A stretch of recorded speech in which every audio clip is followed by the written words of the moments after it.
Mtazamaji mpendwa, kufuata habari za leo. Hali ya usalama inaendelea kuwa ya kutatanisha mjini Uvira asubuhi hii baada ya milio ya risasi kusikika Kavimvira, ikisababisha hofu katika eneo hilo la Kivu Kusini. Wananchi wawili wamejeruhiwa na mali zimeibwa wakati wa shambulio la wapiganaji wa Zalendo katika Bibwe, eneo la Masisi, na kusababisha watu kuomba usalama zaidi.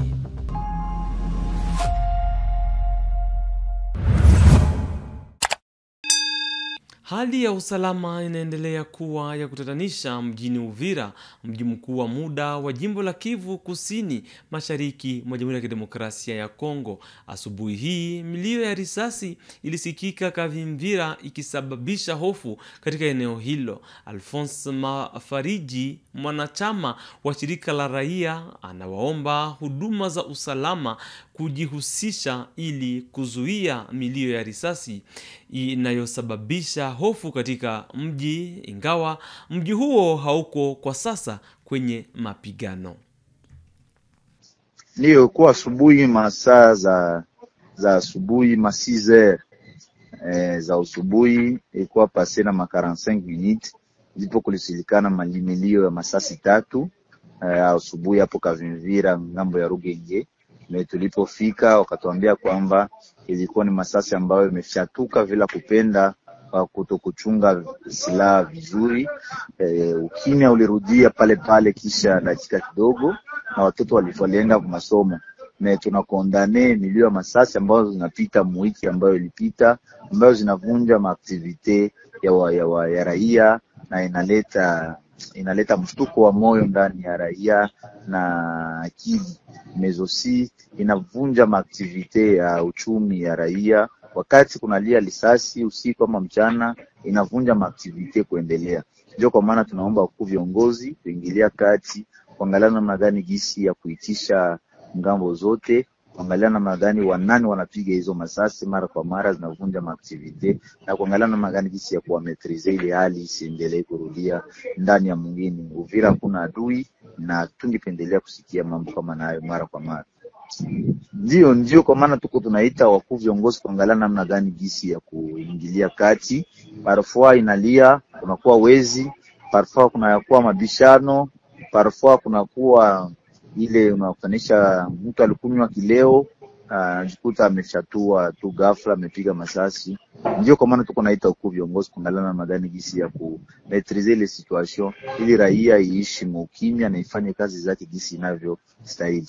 Angalau wananchi wawili wamejeruhiwa katika shambulio la wapiganaji wa Zalendo usiku kwa mkia Ijumaa tarehe 3 Oktoba mwaka huu katika Bibwe, mnamo eneo la Masisi Cheo Bashali, jimboni Kivu Kaskazini. Kulingana na vyanzo vya ndani wakiwa katika uvamizi huu, mali nyingi za wakimbizi zilizokuwa katika kituo cha afya na shuleni Bibwe zimeibiwa. Wananchi wanatoa maombi ya usalama zaidi ya mashambulizi ya wazalendo ambayo yamekuwa yakijitokeza mara kwa mara katika eneo hilo la Masisi.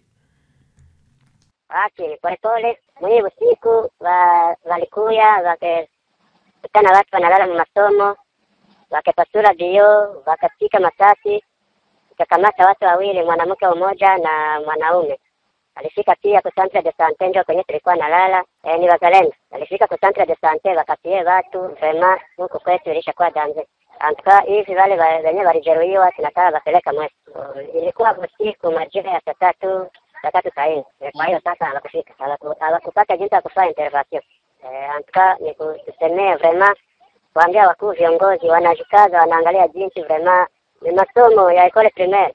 Walikie wenyewe walikuwa wamekimbilia kwa hospitali, na wale wenyewe walikuwa mu masomo wakewatie na wakepiga zile masasi, ndio walijeruhiwa watu wawili. Naibu meya wa Goma Desire Ngabo Kisuba amewaomba wakazi kuripoti udanganyifu unaohusiana na kutoa pesa za mobile money. Amefafanua kuwa maafisa wengine wanaweka viwango haramu kati ya 5% na 7% wakati kiwango rasmi ni 3%. Amehimiza umuhimu wa kuwakumbusha mamlaka kuhusu unyanyasaji. Alhamisi hii waendeshaji kadhaa walikamatwa wakati wa operesheni ya ukaguzi. Le maire adjoint Desire Ngabo Kisuba interdit formellement la retenue des pourcentages plus élevés à chaque transaction d'argent via les réseaux mobiles. Cette décision a été prise ce lundi 22 septembre 2025 au cours d'une réunion qu'il a présidée avec l'expert agent des réseaux mobiles en ville de Goma. Ayant les soucis de mettre de l'ordre dans ce secteur, l'autorité urbaine précise que les agents des réseaux mobiles peuvent retenir 3% pour chaque retrait à l'Equity Bank ou au TMB et 3,5% pour chaque opération de retrait sur les réseaux mobiles, soit sur Airtel Money, M-Pesa, Orange Money ou Africell Money, et cela pour les comptes de dollars américains. Aucune retenue de pourcentage n'est autorisée pour les retraits des francs congolais, a dit le maire adjoint Desire Ngabo Kisuba. Kile ambao chama cha AFC M23 chama cha raia tumefanya nao, tumekuwa sema ile question ya 6% 7% iko désormais fini mu ville ya Goma. Yani ukataka fanya retrait ku Equity watakukata 3%. Mtu yeyote, donc ule aja wa mwisho wao wa parasol ni 3%. Ndio unapasha kata kwa mtu ambaye anakufanya retrait ya Equity ou bien TMB. Ku ma maison, ma réseau, ça vile Orange, Airtel, Vodacom, Africell, tumejilimite ku 3.5%. Yani ile mtindo tena kulomba watu ma 6%, ma 7% iko désormais fini.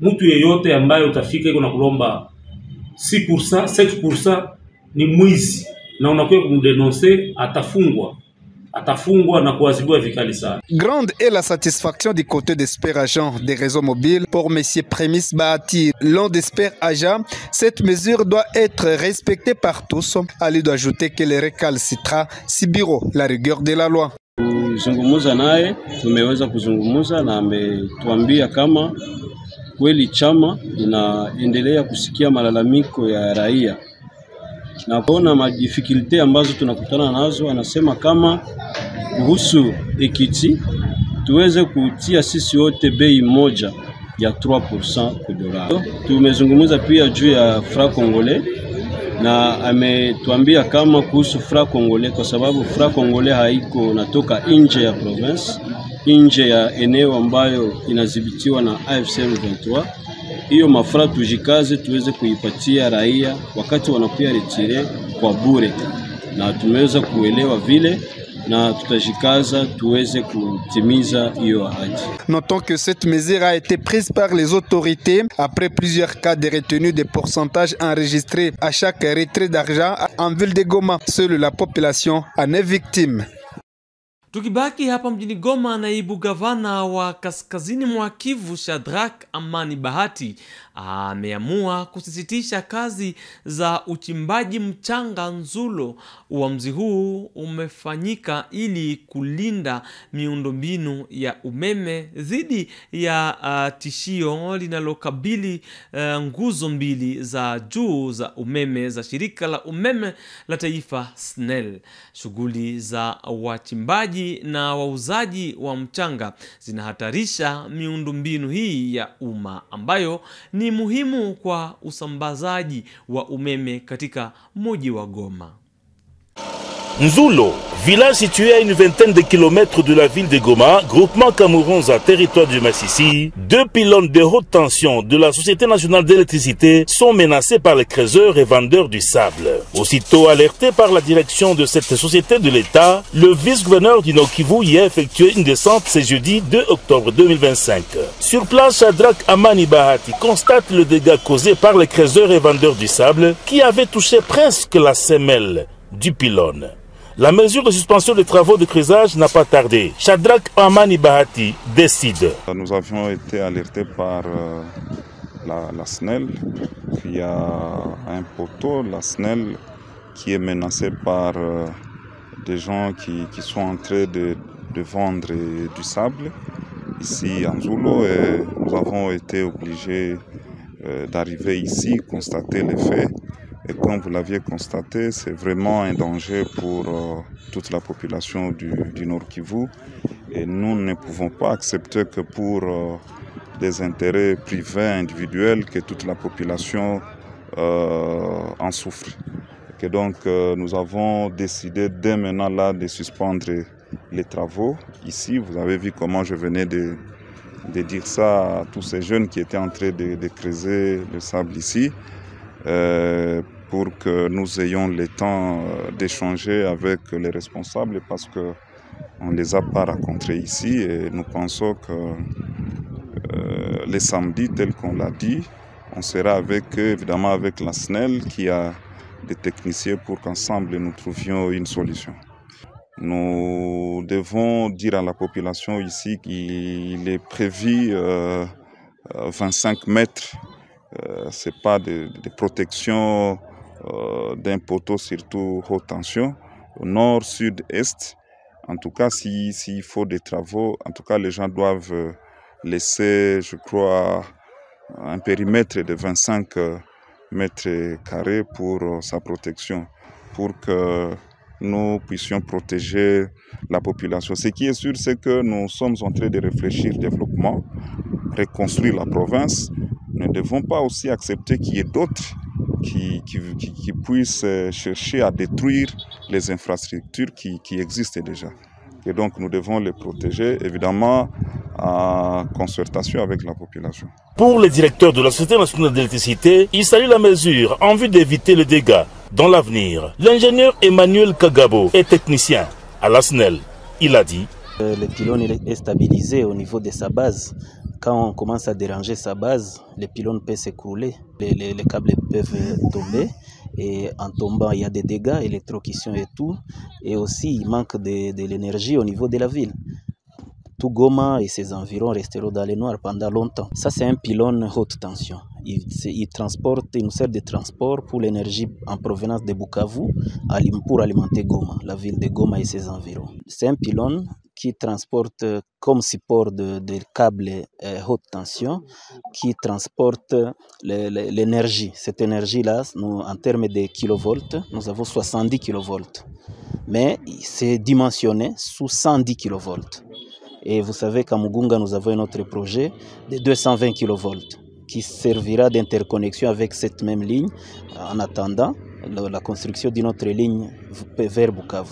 Et si donc le câble ici tombait, il pèserait, disons, combien de kilos Nous avons autant de tonnes. Hein. C'est un câble qui a plus de tonnes, plus de 10 tonnes même. Alors si ça tombe, c'est tout un dégât.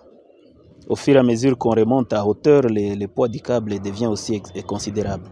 Alors l'autorité vient de prendre une mesure d'arrêter ces travaux et de voir comment sécuriser ces pylônes. Quelle est votre réaction?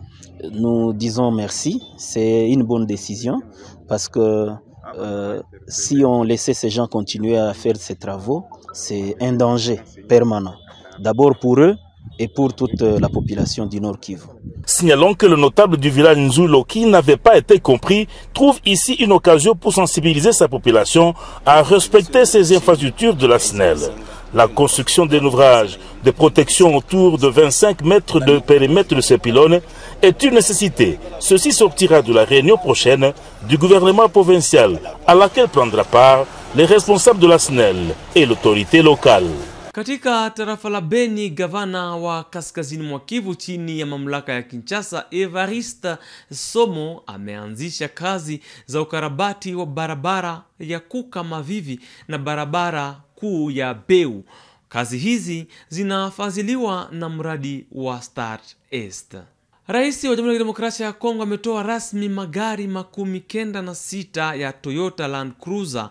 Miongoni mwa haya 17 yanaenda kwa polisi ya Kongo ili kuimarisha uwezo wake wa kiutendaji.